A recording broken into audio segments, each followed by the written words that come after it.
The doorbell rings and we go to the front door to find maybe a friend, family member or neighbour, sometimes even a parcel being dropped off by a delivery company. For most of us, we won't have opened the front door to a homeless, unemployed man with learning disabilities holding a frozen chicken. I'm Vicky Gibbons, and for today's Life Issues guest, that's exactly what he found 2 days before Christmas. So what unfolded next? Perhaps most of us would send him on his way. But that didn't happen. Rob Parsons joins us as we explore his book, published by William Collins, A Knock at the Door, a homeless man, a lawyer, and a family changed forever. Welcome, Rob. We know you today as an author, founder and chairman of Care for the Family. You met the late Queen Elizabeth too. Before we get on to what you must have thought when you opened your front door to that man who you hardly knew, let's start by meeting you as a youngster, because you had endured hardship too. And in the classroom, we didn't find glowing reports about you. What can you remember of your own hopes and aspirations growing up? Well, Vicky, I really wanted to pass the 11 plus and go to grammar school. No kid in our street had ever done it. It was Oscar Wilde who said, there are two great tragedies in life. One is not to get the desire of your heart. The other is to get it. And the second I arrived in grammar school, I knew I'd made a dreadful mistake. These kids had things I'd never experienced. They went on foreign holidays, they had cars, they had telephones, but most of all, they had books in their home. My dad was a postman, mum was a cleaner. We only had 3 books in our home, and honestly, I felt as if I'd arrived on a foreign planet, and I did very badly in school. Right the way through my school career, I did very badly. In fact, when I was 14, and I've still got the report. In fact, yes, I do. I reproduced part of it in the book. When I was 14, there were 34 kids in my class. I came 34th, and my teacher wrote, he's making no use of what little ability he has. I wonder, growing up, was there opportunity to share with others around you how that made you feel and what that was like for you? I think I just felt, when my form teacher wrote those words in my report, it was as if he created a box for me. And the side said no ability, and the bottom was disgraceful, and the lid said no hope. And because he was a teacher and I was a child, I assumed that he knew. And so I climbed in that box, and I lived in that box for years, too many years. And I just convinced myself that, look, I'm not academic. This is not what I do. But I was also hopeless at practical subjects as well. That's a double whammy, isn't it? So I did feel pretty inadequate in school. And then you get mixed with a load of kids, aren't you? You get into a bit of trouble. So all of that, yeah. Thank goodness then for Arthur Tovey. Explain to us how important Arthur was in recognising actually your God-given gifts. Well, I suppose I was about 15, and all I wanted to do was be a rock and roll singer. I'd started a group called the Blue Jets. Incidentally, our drummer went on to back the Bee Gees, so he kind of did pretty well, but we were hopeless. And I'm walking down the road one day. I'm about to drop out of school because I don't understand school. And I'd started to go to church a bit, but I don't really understand that. And all I want to do is be a rock and roll singer. And I got a guitar slung over my shoulders that I can't play very well. And an older man comes up to me, Arthur Tovey. Arthur and his wife, Margaret, were poor. They lived in 2 rooms in his mother's house. Arthur had never passed an academic exam, but they loved kids and they worked with kids. They were told at that time they could not have children of their own. And he said, Rob, next Wednesday night, we're going to have a little Bible study in our home for teenagers. Would you like to come? Vicky, when all you want to do is walk onto the stage in Las Vegas dressed in gold lame, a Bible study on a Wednesday night, it's not the greatest offer you've ever had. But I said, yes. And he was just a brilliant psychologist. He taught us the Bible for over 25 minutes, and then he erected this tiny tennis table, and he bought us fish and chips. And, you know, when you walked into Arthur and Margaret's home, you felt like a king. No matter what teacher said about you, he made you feel special. If you missed that class, he'd come hunting you down. And when I was about 16, 17, he said, Rob, Do you ever take part in debates in school or drama? I said, Arthur, I don't even put my hand up in class. He said, I think God has given you a gift of public speaking, and I'm going to teach you. Now, Vicky, that was scary. He was the worst public speaker you've ever heard in your life. But he taught me to teach the parable of the prodigal son to kids in the Sunday school. And yeah, and so it began. And it was more than just the public speaking. Surely it was installing that confidence and that belief in you that you could actually do something worthwhile. Yeah, I mean, Arthur and Margaret said that God has given you gifts. You are special. You matter. I, I've often asked myself the question, what kept me going Wednesday after Wednesday to that group? Because I hardly missed. And it was quite recently. In fact, when I was researching my book, The Knock at the Door, I was having dinner with a professor of psychology at Oxford. And I said to him, what do you reckon kept me going Wednesday after Wednesday? And he looked at me and he said, Rob, it may have been the girls. There were a couple of girls there. Uh, it may have been the table tennis. It may have been the fish and chips. And then he took a sip of wine and he said, but what I really think it was, Arthur and Margaret made you feel as if you belonged. He said, we all need to belong, whether it's the whether it's the Great Hall here at Oxford University or a gang in the East End of London. You just got lucky. And so there was that credible sense of belonging, of Arthur telling us that God loved us, that we were special, that we had gifts. And those are incredible messages for a young person, particularly when they're an antidote to the kind of messages I'd had in school. It's interesting that initially, given the academic start that you had, as you described, you went on to train to become a teacher. Was that because you wanted to be someone different in the classroom? That would be a very high calling if that were true. I'm not sure it was. I didn't have enough qualifications to go to degree to have a university and go to a degree, but I was able to get into teacher training college, and I loved working with kids. So fortunately, I was able to do that, and I was able to go to teacher training college, and I qualified as a teacher, and I loved that, and I felt it was a great privilege. And for me to become a teacher was, in our family, nobody'd ever done that. So that was an amazing thing, and I was grateful for it. And I only taught for a short while, but I loved it, actually. I taught English to the kids between the age of 11 and 16. Yeah. God had other ideas using John Loosemore. How did it come about that you ended up being a trainee solicitor? I was helping run a youth group in church. And one day I just finished giving a talk to a group of teenagers where a guy began to amble up the aisle towards me. I put my notes away, the kids were gone, and he said to me, Rob, he said, my name is John Loosemore. I said, oh, yes, I know. He'd roared up about 4 months before on a brand new Alfa Romeo. The rumor was he just started his own legal practice, 6'2" tall, dark hair, handsome guy. And he said, you're pretty good on your feet. I said, oh, thank you. Arthur Tovey taught me. He said, well, he did a pretty good job. And then he said, Rob, I need to take on a trainee solicitor in my law practice. And I'd like you to be that person. Well, honestly, Vicky, you could have knocked me over with a feather. I said, John, I don't think I got enough qualifications. I haven't got any money to go to law school. He said, you'll be fine. It'll take you 5 years, but at the end, you'll be a solicitor, and I'll pay for you to go through law school.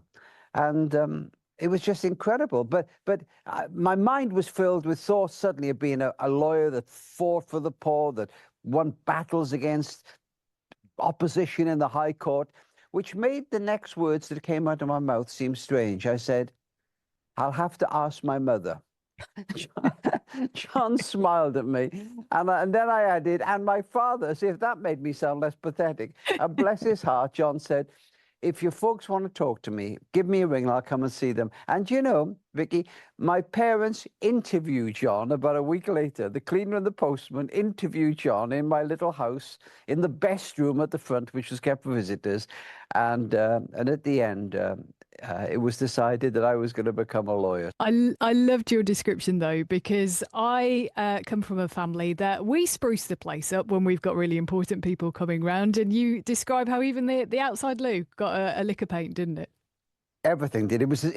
When John came. But I can tell you that whereas you spruce the house up when you had visitors, we never had visitors. I can't remember an auntie once, but that's it. We just didn't have visitors. So for this lawyer to come into our home, do you know when the Queen or the King or some dignitary visits a town or village, they paint the brown bits of grass green and they paint the lamppost. It was like that. My mother scrubbed that front doorstep to within an inch of its life. She sprayed the best room with polish and I don't know what else. And finally John came and she arranged 8 Welsh cakes on a plate. And at the end, she counted them, and there were only 2 left, which she thought was a reasonable result. Absolutely. And one of your chapters is called People Like Us Don't Become Lawyers.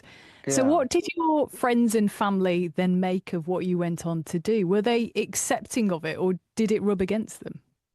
Well, when I came home to tell my mum and dad of John's offer and that he'd offered to meet with them, my mother was thrilled, but my father was not happy. He'd been a postman for 46 years. He'd worked hard, and he didn't like this, what he considered to be a frivolous job offer. And he barked out his objection by saying, people like us don't become lawyers. And my mother said, but Bill, what have we got to lose? The man said he'll just come and talk to us. Why don't we invite him down and see what he's got to say? And because my father had to rush off quickly to his shift as a postman, he agreed. But it was fascinating watching Dad at the end of the interview with John Loosemore. He shook John's hand, and as John left, he said, a very nice chap. And in those few words, we knew there was implied consent, even though unwillingly given. So generally, my family were very accepting. I had 2 older sisters; they loved it. But always it was, well, what has little Robert done? What is he thinking of? How is he going to do it? He's so slow at school. How will he manage? So all of that, yeah. As well as reflecting on how God has used your own gifts in many different ways, a huge part of the book, of course, is dedicated to Ronnie Lockwood. Yeah. And so share with us, what was Ronnie like, first of all? Well, I first met him when I was in Sunday school. My parents didn't go to church, but I started going to a little Sunday school on the corner of our street. And after a while, the teacher said, next week, a new boy's joining us. He doesn't have a family like you do, and he lives in a care home. And it was kind of explained to us he had a few challenges. Ronnie had some educational challenges, actually. And the next week, Ronnie came. The first thing he did was put my friend Peter Clayton in a headlock. And the second thing he did was hide Miss Williams' handbag under a chair. But we got to like him. And then when he was 11, he disappeared. When I was researching the book, A Knock at the Door, I discovered that he'd been sent 200 miles away to a different care home, which the report describes disgracefully as for subnormal boys. And when he was 16, he was pretty well kicked out of there and brought back to Cardiff, and he was just drifting around from job to job, occasionally unemployed, and he turned up on my doorstep and he was homeless. In fact, when I opened the door to him and he was standing in the darkness that Christmas night, he had all his worldly possessions in a black plastic bag. And in his other hand, he had a frozen chicken. And I said, Ronnie, where'd you get your chicken? He said, somebody gave it to me for Christmas. I said, can you cook it? He said, no, I can't cook it. I said, well, come on in. I'm sure we'll try and cook your chicken for you. So there you were 27 years old. You'd been married to Diane for about 4 years. It was back in the 70s, not long moved house as well. And this was just an arrangement that wasn't meant to last long. Well, no, absolutely not. In fact, when I invited Ronnie in, he pushed his way past me, down the passageway, into the kitchen, and thrust this frozen chicken into Diane's hand. And I'm shouting behind him, "Oh, darling, it's Ronnie. You remember Ronnie Lockwood from the church?" And Diane looked from me to Ronnie to the chicken as though one of us is going to explain what's going on. But bless her heart, she's been incredible with Ronnie. And she said, "Ronnie, I'm just making a meal. There's plenty for three of us, and perhaps we can sort your chicken out then." And then near the end of the meal, she gestured to me to go into another room. And I went in and she said, "What are we going to do?" I said, "What do you mean, what are we going to do?" Well, she said, "He's got nowhere to sleep. It's Christmas." She said, "I'll clear the guest bedroom out. Ask him if he wants to stay the night." And I went in and I said, "Ronnie, would you like to stay the night with us?" And he said, "Fine." And he stayed that night, and Diane said, "Don't go home the next night." It was Christmas Eve. And he never left. He lived with us for 45 years. It was pretty dire, some of what happened to Ronnie whilst he was in the care system. And some reading your book might think, well, you know, that's isolated to what the care system was like back in the 60s and 70s. But would you say we're in a different place with the care system today, or do challenges remain? Well, I think that most people that work in the care system give it their very best shot. But you've only got to read quite modern books, such as Chris Wilde's The State of It, where he talks about his own experience not that long ago in the care system, or then slightly older than that, Lem Sissay's book, My Name Is Why. And it's obvious that do you know what? When kids are in care, we look after them, we educate them. When they're ill, we take them to the doctor and so forth. But the outcomes for many children who come out of care are poor. 25% of homeless people have a background in care. I teach creative writing in a high security prison. 25% of men in prison have a background in care. Now, I know many are traumatized when they go into care, but nevertheless, when they come out, the results are often dreadful. And I think it's this, that they are often alone. One recent report said we try to put systems in, but what people need are relationships. Lem Sissay, in his powerful book of what it was like for him to live in care, said this: "People said to me, 'I love working with kids,' but nobody ever said, 'I love you.'" And somebody else that works in the care system said to me, "You know what, Robert, a child comes out of care sometimes and they find a flat, we put them in a flat, but they're not used to living on their own, and they get some friends around, and perhaps they have a party or two, and they get kicked out of there, and then they're in a bed sitter, and then they lose a job, and pretty soon they're on the streets." So it's remarkable. Do you know, there are some incredible organizations. I was reading one recently where adults are able to mentor a child who's in care.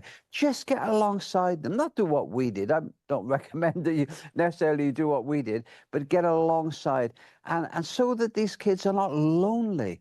They've got somebody who cares for them. Many of them are completely on their own. Over the years, you and Diane did have many conversations and struggle with whether it should be a permanent arrangement or not with Ronnie. What was it that kept you motivated, kept Ronnie a part of your family? Well, there are a couple of answers to that. The honest truth to a lot of it is it just went by a day at a time. He came with us for one night, and then two nights, and then "Don't go home now, Ronnie, it's Christmas." And then we talked to some friends who worked in a homeless center, and they said to get a job, he needs an address, and to get an address, you need money. And they said that's the catch-22 situation that many homeless people are caught in. So I can remember saying to Diane, or she said to me actually, "Why don't we let him stay with us for a few weeks, months while he gets a job?"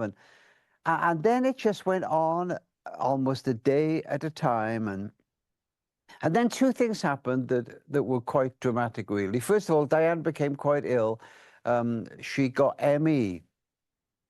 I know that's a controversial illness, but whatever Diane was going through, suddenly she could hardly get out of bed. And she just given birth to Lloyd, our son. Katie was 3 years old. I was a busy lawyer.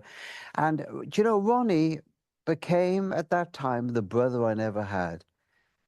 He just helped, and he loved to help. It was as if this was his moment of destiny. He'd received in his life from in the care home, people fed him and looked after him, but now he had the chance to give. He helped make up bottles for the baby. He sat with Katie watching Ivor the engine while I pushed Lloyd around the block trying to get him to sleep. And it was remarkable. And I think at that moment, he really became not a lodger, not even a friend, but a member of our family. But then sometime after that, Diane said to me, it had been about 7 years after that, Diane said to me, you know, darling, we've got quite a big house, but we've only got one bathroom. And Katie's grown up to be a young woman now. I wonder if it's time for Ronnie to find a little flat near us. We'll help him do that. And he'll still come to us for meals. He'll still be part of our family. And I said, darling, he's been pushed from pillar to post. He'll just feel abandoned again. Should I know, Rob, don't give me a hard time. I just think perhaps the time has come. And we talked about it. And then we decided that she was right. And one Sunday night, I went up to break the news to him. He was watching a John Wayne movie. And I knocked the door, and he said, come in. And then he turned, and he said a phrase that he used many, many times, perhaps hundreds of times while he was with us, a hangover from his time in care. He said, have I done a bad thing? I said, no, Ronnie, you haven't done a bad thing. It's just that Diane and I have been wondering whether, and suddenly Diane burst into the room. And she said, Rob, have you? And I said, no. She said, Ronnie, can I borrow Rob for a moment? And she dragged me downstairs, went into the kitchen, and burst into tears. And she said, Rob, we can't do it. I can't do it. And sometime after that, he knocked on our door just before he went to bed, and he came in and he said, can I talk to you both? I said, sure. He said, I haven't done a bad thing. I said, it's fine, Ronnie, take a seat. He said, we three are firm friends, aren't we? And I said, yes, Ronnie. We three are firm friends. And we'll be together forever, won't we? And honestly, Vicky, his question hung in the air for far too long. And finally, I looked across at Diane, and she gave me the slightest of nods. And I said, yes, Ronnie, we'll be together forever. And after his death, we were in the grounds of the crematorium on our own for a moment, bright blue sky, sunny day. And Dan said to me, darling, do you remember that night when he came and he asked that question? I said, I do. And I said, do you remember what you said? I said, yes. I said, we'll be together forever. She said, well, you were right. Rob, in your book, you share this idea that labels don't have to stick. And as I was reading and connecting with Ronnie's journey and with your family, it struck me how many labels you were able to loose from him. The idea that he had been homeless, that he had been unemployed, that he was lonely. Suddenly his whole identity and understanding of who he was changed by that family experience. And as you've described, it happened day by day, that learning of how to build relationship with him. You mentioned earlier his love of getting people into headlocks and hiding things as well. But you share in the book how there was a specific reason for that, this idea of trying to exert some kind of control in his life. Yeah, I mean, it was fascinating. Almost from the second day, because we went to a Christmas Eve carol service, that he stayed with us, he began coming to our church. And our church is on a vast housing estate of tremendous need, quite a deprived area, but it has an incredible mix of people in it. So we had 5 professors, 2 of them from Oxford. We had unemployed people. We had a whole mixture thing. And whereas you would have thought Ronnie would have been reticent to talk to people, it was as if he was hungry for relationships. The only problem was he had this little thing of jokingly putting people in headlocks. So I've seen Oxford professors in his headlocks, or plumbers in his headlocks, or he would hide your car keys and then produce them. And I said to a friend, well, the professor of psychology I mentioned earlier, what was that all about? He said, putting people in headlocks may have been his desire for touch. And hiding people's car keys or handbag and then producing them as though he'd found them might have been trying to get a little bit of control in a life that had none. But you know, the local church often gets a bad press, but I can tell you that it wasn't just our family that changed Ronnie's life. In that place, he found another family, and they loved Ronnie. And they gave him jobs to do. He used to put the chairs out on a Sunday. He used to help with a homeless work every Sunday night. He hardly ever missed. One night he came back from that homeless center and he had scruffy trainers on. I said, Ronnie, where are your new shoes? He said, I gave them to some man who needed them more than me. And I think he thought I might have been cross with him, but I wasn't. I was proud of him. And that church has been incredible for him. And they loved him, and he loved them. This idea of the labels that many of us still carry around with us, though, it was something, I guess, that you and Diane were able to explore when you went through that time of your own difficulties within your marriage. You described Diane struggling with ME as well, something that she continues to obviously live with as well today. It started off with this group of supporting others just by being real with those challenging experiences, but it sowed those seeds of eventually starting care for the family. Yeah. What happened, Diane woke up one day and she said, darling, I'm really struggling. I don't think I can cope anymore. And she said, could you take Katie to nursery today? And I remember Diane saying those words as though it were yesterday. Diane's immune system seemed to have crashed. Somebody suggested postnatal depression, and perhaps that was part of it. She just given birth to Lloyd. She just had a gallbladder out. We just foolishly moved house. So it was a ridiculously pressurized time. But she really sank in terms of being able to just function, really. And it took a while.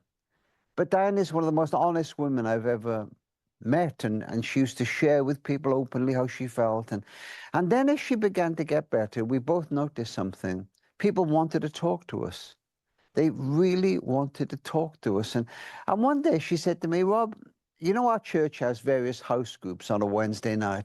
Why don't we have a house group for people who are a bit broken? They might have been through emotional difficulty. Perhaps their relationships were broken. Perhaps their self-esteem was through the floor. Perhaps people had betrayed them or let them down. And I said, darling, we'll just depress each other. She said, no, it'll be fine. The great gift I can give people is to listen. We don't need clever answers. And we did. And so the Strugglers Group was born. Every Wednesday night, the Strugglers Group. And people practically knocked the door down to get into that group. We didn't have any clever answers.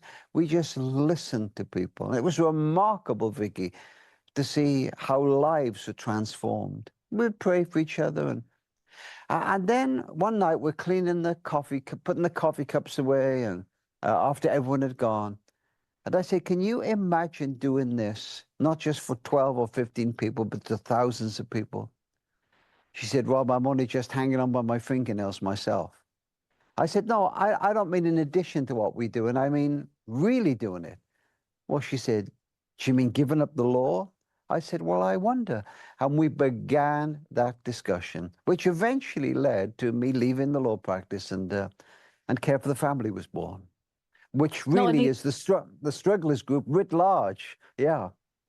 Not an easy decision to make, given all the dedication and commitments and the pouring out John Loosemore obviously had spent in your own career, in your own life, beyond work as well. How did you know it was of God? How did you know this was the right thing to leave being a legal partner at that time? Well, I don't often talk about this, and I'm not recommending it as a spiritual way of discussing finding out whether it's God's will or not. But it was obviously a massive decision. And I said to God one day, Lord, I really need some guidance from you, something a bit special, if I'm to know this is right. And he gave it to me. I don't talk about what it was, but I knew in my heart this was right. But there was another element to it, and that doesn't come to everybody. It hasn't come in fact, it hasn't come in another decision of my life. I've mostly had to take decisions based on my walk with God, what I believe is true, the wisdom of others. But on this occasion, I got something pretty dramatic. But also, it felt right. It was like the leaves falling off the tree in autumn. I loved the Lord, but it was time. I've loved everything I've done. And I can remember sitting down with John Loosemore, and you're right, Vicky, it was very hard to break the news to him because we worked together, we built up the practice together, we had fun together, we were very close. And I remember saying to him, John, I think it's time for me to leave the law practice, and I feel called to begin this charity.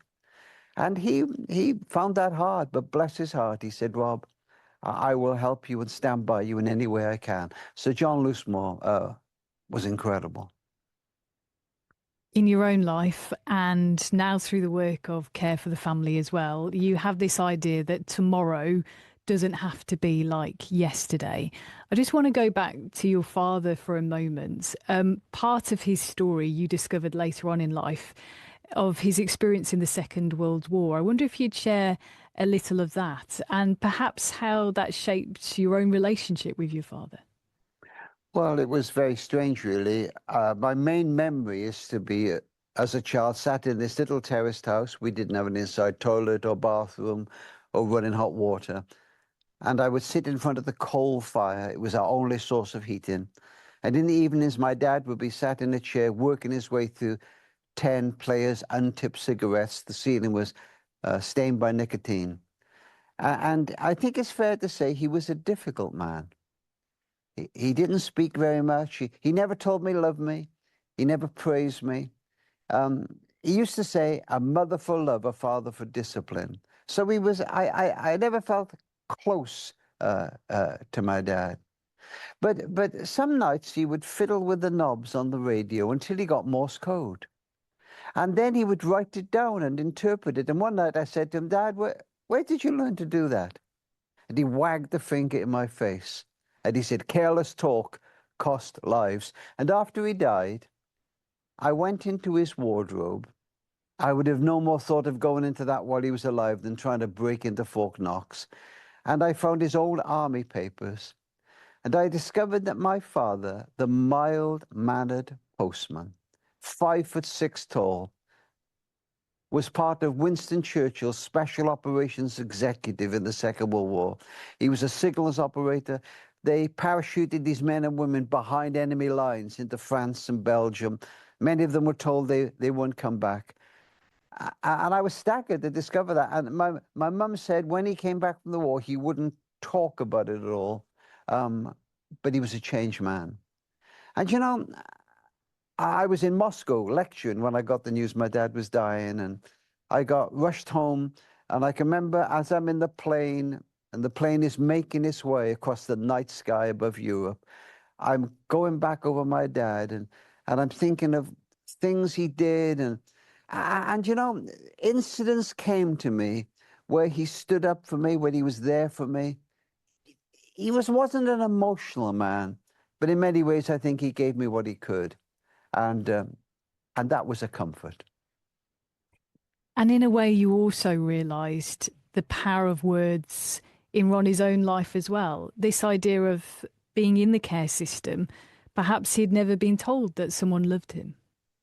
Yeah, I'm sure that's right. In fact, I remember the night I said to Diane, darling, I don't think anybody's ever told Ronnie that they love him. And she said, that's sad, isn't it? And I said, you know, when he goes to bed at night, I'm going to say, I love you, Ronnie. I wish I'd done it 40 years ago, but it was probably a couple of years before he died. And he'd go to bed and I'd say, I love you, Ronnie. And sometimes he'd mumble something back. He had a stroke in the middle of the COVID pandemic, and we weren't able to go to the hospital with him. But as he went into the ambulance, I shouted, I love you, Ronnie. And as the ambulance doors closed, he shouted back, and I love you. The power of words is incredible. I mean, Ronnie had never had any praise in his life, and we used to praise him whenever possible. I can remember him coming home one day from a church cricket match. He was hopeless at all sport. And Diane said, how'd you do, Ronnie? He said, pretty good. 2 runs and almost a catch. Now, imagine that almost a catch is so good, it's worth being praised for. But as we did that, we saw him change. Praise for Ronnie was like rain in the desert. So, yeah, I love you. Praise. You are special. You are part of our family. It changes us all. And although Ronnie is no longer physically present here on earth with us, he is remembered in terms of his name upon a special building. Yeah, he is. Shortly before he died, our church, which up until this happened was the ugliest building in Christendom, and if you could show me an ugly one, I'd like to see it. Um, but they raised the money to build a well-being center, and the architect very cleverly wrapped this wonderful well-being center around the old ugly building. So it is beautiful now. And they decided to call it the Lockwood Center after Ronnie Lockwood, because Ronnie worked in the homeless center.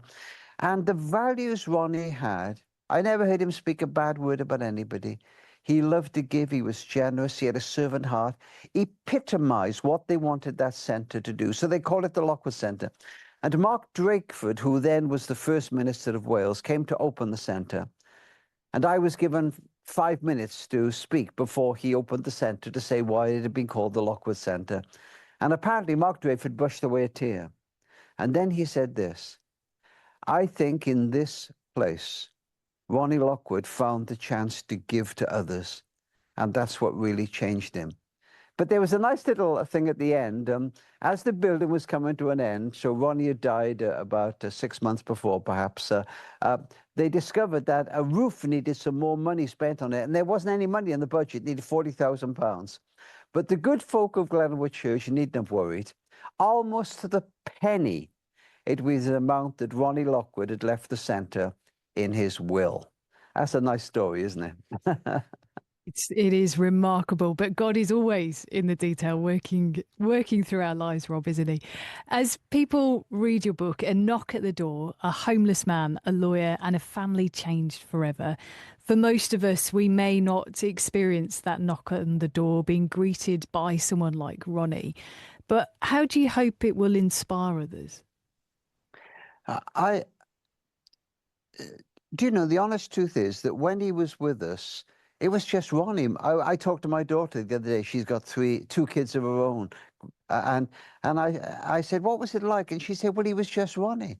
But when he died, people said, we've never heard a story like this. The nearest people said was Alan Bennett's Lady in a Van, where Miss Shepherd lived in the camper van in Alan Bennett's driveway for 15 years. And I just hope that the telling of the story would encourage people, because although it may not be a good idea, it's probably not, to just accept somebody and live there for 45 years, I don't know, we can all do something. All our lives are surrounded by lonely people, terrible loneliness, and we can all make a tremendous difference, even in some small act of kindness. And I also wanted to raise awareness of children in care. And although those who work with them try to do their very best, we somehow seem to be missing something. There's something missing in the way we deal with children who go through the care system. And I hoped it would just raise awareness of that. And last of all, I think I wanted people to realize that, yes, tomorrow doesn't have to be like yesterday. People will try to put us in boxes. They will try to put us in boxes of their own making. But there's a lovely verse tucked away in the Old Testament. God says, I can give you back the years the locust has eaten. Tomorrow doesn't have to be like yesterday. Even if we feel failures or rubbish or our self-esteem, God loves us. Each of us is unique. Each of us is special. And not till we get to heaven will we discover who was really used by him in special ways. They probably won't be the famous people. So I wanted all those things to come out as I wrote A Knock at the Door. I was involved in an interview the other day on Radio 4, actually. And I was asked, why did you do it? What made you do it? And I said, look, I don't want to seem pious, but the honest truth is, it was Jesus. His words, I was hungry and you fed me. I was naked and you clothed me. I was a stranger and you took me in. That was part of it. And I think that changed all our lives. Ronnie's, Diane's, mine, the kids, and perhaps quite a lot of other people as well. Rob Parsons, OBE, such a pleasure to spend this time with you. Thank you. Thanks, Vicky. And Rob's book is called A Knock at the Door, A Homeless Man, a Lawyer, and a Family Changed Forever. It's published by William Collins. And whilst we may never experience opening our homes and lives up to someone like Ronnie, I hope you found it moving to hear Rob's experience and that it may influence you to revisit some of the labels you still carry with you, how they don't have to stick, and how, as Rob said, tomorrow doesn't have to be like today. My thanks also to Rachel Gillis, our producer of today's episode of UCB's Life Issues podcast. Do make sure you subscribe to the series.